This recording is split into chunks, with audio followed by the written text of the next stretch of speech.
अस्सलाम वालेकुम dear students. Welcome back to Apna Ustad. आज हमारे पास 10th क्लास फिज़िक्स का चैप्टर नंबर 2 का लेक्चर नंबर 2 है। इससे पहले लेक्चर में हमने ट्रांसफ़र ऑफ थर्मल एनर्जी का इंट्रोडक्शन देखा था कि बेसिकली हमारे पास जो थर्मल एनर्जी है वो क्या होती है और कितने तरीक़ों से जो थर्मल एनर्जी है वो ट्रांसफ़र होती है। आज के इसी लेक्चर में हम उन्हीं तरीक़ों में से एक मेथड को डिस्कस करेंगे जिसको हम नाम देते हैं कंडक्शन का।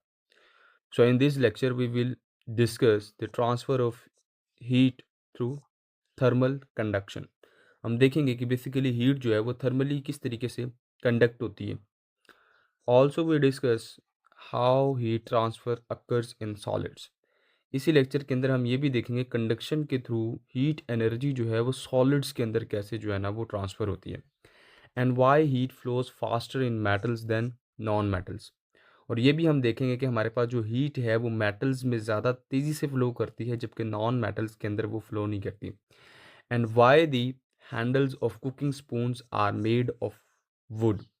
आपने अक्सर देखा होगा कि जब भी हम खाना पकाने के लिए जो कुकिंग स्पून्स का इस्तेमाल करते हैं उनके हैंडल्स जो हैं वो लकड़ी के बने होते हैं। अब ऐसा क्यों होता है? वो सेफ्टी के लिए बनाए जाते हैं। तो इनके पीछे की क्या फ़िज़िक्स है उसको भी इंशाल्लाह हम इसी लेक्चर के अंदर डिस्कस करेंगे। तो सबसे पहले स्टार्ट करते हैं हम कंडक्शन से कि बेसिकली हमारे पास कंडक्शन क्या है। डेफिनेशन ले। Conduction is the process by which heat is transferred through direct contact between particles in a material. तो कंडक्शन हमारे पास एक ऐसा तरीक़ेकार है जिसके अंदर हीट जो है वो डायरेक्टली ट्रांसफ़र हो जाती है मटेरियल्स के बिटवीन, पार्टिकल्स के मटेरियल के between without any actual movement of the material. Means material को खुद मूव नहीं करना पड़ता बल्कि उसके पार्टिकल्स जो हैं पार्टिकल्स की मूवमेंट ही थर्मल एनर्जी को ट्रांसफ़र कर देती है एक पॉइंट से दूसरे पॉइंट की तरफ। एक्सप्लेनेशन को देख लेते हैं जी।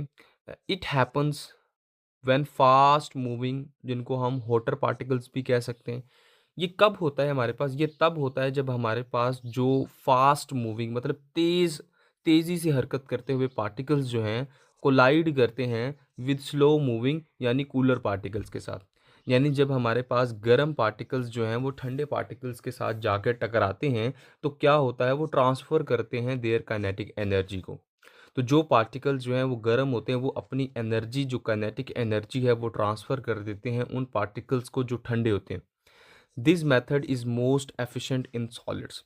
ये जो मेथड है हीट को ट्रांसफ़र करने का कि गर्म पार्टिकल जाए ठंडे पार्टिकल के साथ जाके टकराए और एनर्जी को ट्रांसफ़र करता जाए और वो पार्टिकल आगे ट्रांसफ़र करता जाए, तो ये तरीक़ाकार है हमारे पास कंडक्शन। और कंडक्शन का जो प्रोसेस है ये हमारे पास मोस्ट एफिशिएंट है। मोस्ट एफिशिएंट से मुराद सबसे ज़्यादा जो काबिल एफिशिएंट है वो सॉलिड्स के केस में होता है स्पेशली इन मेटल्स। और सॉलिड्स के अंदर भी हमने ख़ास बात किन के लिए देखनी है? मेटल्स के बारे में देखनी है। अब मेटल्स के लिए ख़ास क्यों होता है?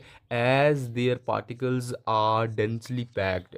सबसे बड़ी बात यह है कि इसके मेटल्स के जो पार्टिकल्स होते हैं वो एक दूसरे के बहुत ज़्यादा करीब होते हैं, टाइटली पैक्ड होते हैं। उनके दरमियान जो एम्प्टी स्पेसेस हैं वो तकरीबन ना होने के बराबर होती हैं जिसकी वजह से उनके अंदर प्योरली कंडक्शन हो रही होती है।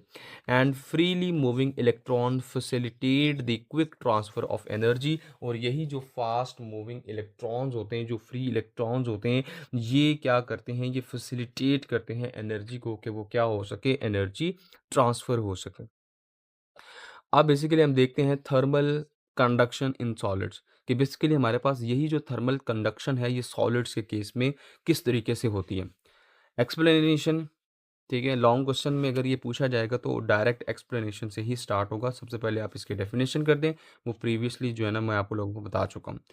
एक्सप्लेनेशन के अंदर सबसे पहले कंसिडर अ मेटल रॉड। हमारे पास एक मेटल रॉड है, ठीक है, ये नीचे शो हो रही है, ये हमारे पास एक मेटल रॉड है whose whose one end A which is at high temperature and other end B which is at lower temperature।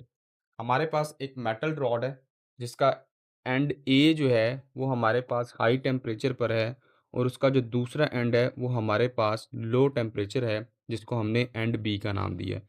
सो ये एंड ए है और ये एंड बी है। The atoms of the end A oscillates. हमारे पास जो ए के ऊपर एटम्स हैं वो क्या करते हैं, वो ऑसिलेट करते हैं और vibrates at large amplitude due to high temperature. जैसे ही हम एंड ए को हीट करना शुरू करते हैं, गर्म करना शुरू करते हैं, होता हमारे पास क्या है कि इस एंड के जो एटम्स हैं वो क्या करना शुरू कर देते हैं, वो ऑसिलेट करना शुरू कर देते हैं बहुत तेज़ी से और लार्ज एम्पलीट्यूड पे। एम्पलीट्यूड क्या है, पहले वो आहिस्ता आहिस्ता और करीब करीब मूव कर रहे थे, जैसे ही हमने उनको टेम्परेचर प्रोवाइड किया, टेम्परेचर टी देने से वो लार्जर एम्पलीट्यूड के ऊपर वाइब्रेट करना शुरू कर दिया, जिससे उनके पास ज़्यादा एनर्जी आ जाएगी। ज़्यादा एनर्जी आने से वो क्या करते हैं, and collide with their neighbours atoms, और फिर वो अपने नेबर एटम्स के साथ कोलाइड करते हैं and transfer their energy to them during collision, और टकराव के दौरान जो एनर्जी है उसको ट्रांसफ़र कर देते हैं अपने नेबर एटम्स के पास। Now the neighbour atoms also start vibrating at large amplitude due to gain of thermal energy. अब जब हमारे पास एक एटम जो है वो टकराया है दूसरे एटम के साथ, उसने अपनी एनर्जी जो है टकराने की वजह से इसको ट्रांसफ़र कर दी है। अब जब इसको एनर्जी ट्रांसफ़र करी है तो ये क्या करेगा, ये अपने नेबर एटम के साथ टकराएगा। जब अपने नेबर एटम के साथ टकराएगा तो ये भी ज़्यादा एम्पलीट्यूड पे वाइब्रेट करना शुरू कर देगा, इसके पास भी एनर्जी जो है ना वो आ जाएगी। हैंस दे अगेन कोलाइड, वो हमारे पास दोबारा से दोबारा टकराते रहते हैं। मतलब ये प्रोसेस जो है वो तब तक जारी रहता है जब तक ये जो इफ़ेक्ट है टकराने का ये आखिरी एंड तक ना पहुँच जाए। collide with their neighbor atoms and hence these collisions end up to the end B. ये हमारे पास तब तक कोलिजन जारी रहती है जब तक कि वो एंड बी तक ना पहुंच जाए, and hence its temperature is also becoming high. इस तरीके से हमारे पास बी एंड का टेम्परेचर भी क्या हो जाता है, बढ़ना शुरू हो जाता है। कि जब ए के ऊपर एटम्स हैं वो एक दूसरे के साथ हाई एनर्जी पर हैं, जब टकराएंगे वो एनर्जी आगे ट्रांसफ़र होगी, वो एनर्जी आगे आगे आगे करते करते करते वो एनर्जी जो है ना वो लास्ट एंड बी तक चली जाएगी। In this way the thermal energy is transferred from one hot body to other cooled body. इस तरीके से हमारे पास जो हीट एनर्जी है, थर्मल हीट एनर्जी है, वो ट्रांसफ़र हो जाती है एक गर्म जिस्म से ठंडे जिस्म की तरफ, until the temperature of both bodies becomes equal. तब तक हमारे पास हीट जो है वो ट्रांसफ़र होती रहती है जब तक कि दोनों बॉडीज़ का टेम्परेचर जो है वो इक्वल नहीं आ जाता। This way of transformation of heat is known as conduction. इस तरीके से जो हीट ट्रांसफ़र होती है पार्टिकल्स की कोलिजन से, मूवमेंट से, ट्रांसफ़र ऑफ काइनेटिक एनर्जी से, इसको हम नाम देते हैं कंडक्शन प्रोसेस का। अब हम कुछ इंपॉर्टेंट डिस्कस करते हैं। Now discuss some important questions related to exam 2027। 2027 से रिलेटेड एग्ज़ाम्स क्वेश्चंस को डिस्कस करते हैं जो कि एग्ज़ाम में पूछे जा सकते हैं। मोस्ट इंपॉर्टेंट क्वेश्चन है, इन दोनों में से लाजमी एक आधा क्वेश्चन जो है वो आपको बोर्ड में पूछा जाएगा। Why heat flows more rapidly in metals than non metals. हमारे पास जो हीट है वो ज़्यादा तेज़ी से मेटल्स में क्यों फ्लो करती है as compare to non metals. Since metals have free electrons, हमें पता है मेटल्स के पास फ्री इलेक्ट्रॉन्स होते हैं, that can move freely with in the material, वो क्या कर सकते हैं, विद इन द मटीरियल जो है बड़ी आसानी से हरकत कर सकते हैं। And non metals have bounded electrons, अब मेटल्स के पास आज़ाद इलेक्ट्रॉन्स होते हैं और वो फ्रीली मूव कर सकते हैं, लेकिन नॉन मेटल्स जो हैं उनके पास बाउंडेड इलेक्ट्रॉन्स होते हैं, वो फ्रीली मूव नहीं कर सकते। These fast moving electrons carry energy. अब इलेक्ट्रॉन्स के अंदर ये जो फास्ट मूविंग इलेक्ट्रॉन्स होते हैं ये क्या करते हैं, ये एनर्जी को कैरी करते हैं quickly from the hot areas of the cooler areas. तो ये हॉट एरिया से कूलर एरियाज की तरफ एनर्जी को कैरी करके ले जाते हैं in metal. This is why heat moves more rapidly through metals than non metals. यही वजह है कि हमारे पास जो हीट एनर्जी है वो मेटल्स के केस में ज़्यादा रैपिडली मूव करती है as compare to non metals.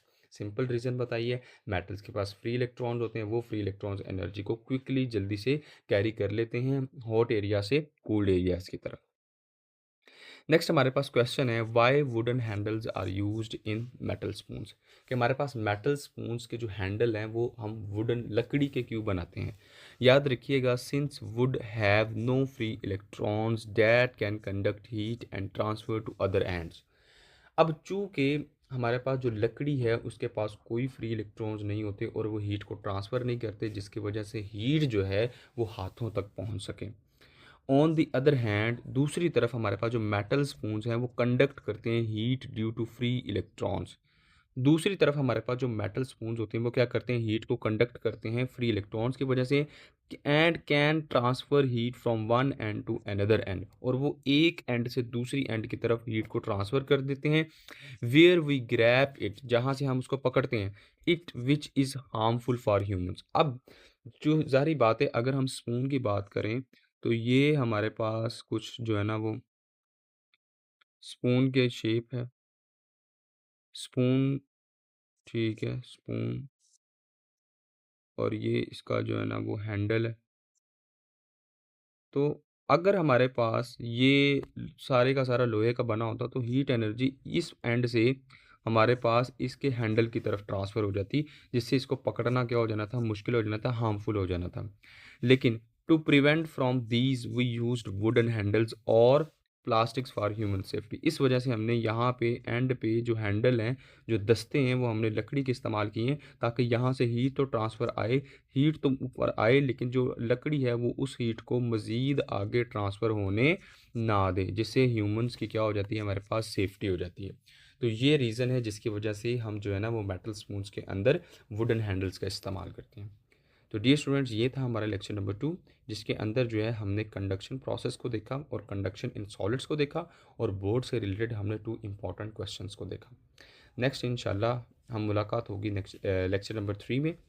तब तक के लिए इजाज़त चाहिए, और चैनल को सब्सक्राइब करें। कोई क्वेश्चन है तो उसको लाजमी कमेंट सेक्शन में पूछें, और शेयर करें लाजमी। मिलते हैं नेक्स्ट लेक्चर में, तब तक के लिए अल्लाह हाफिज़।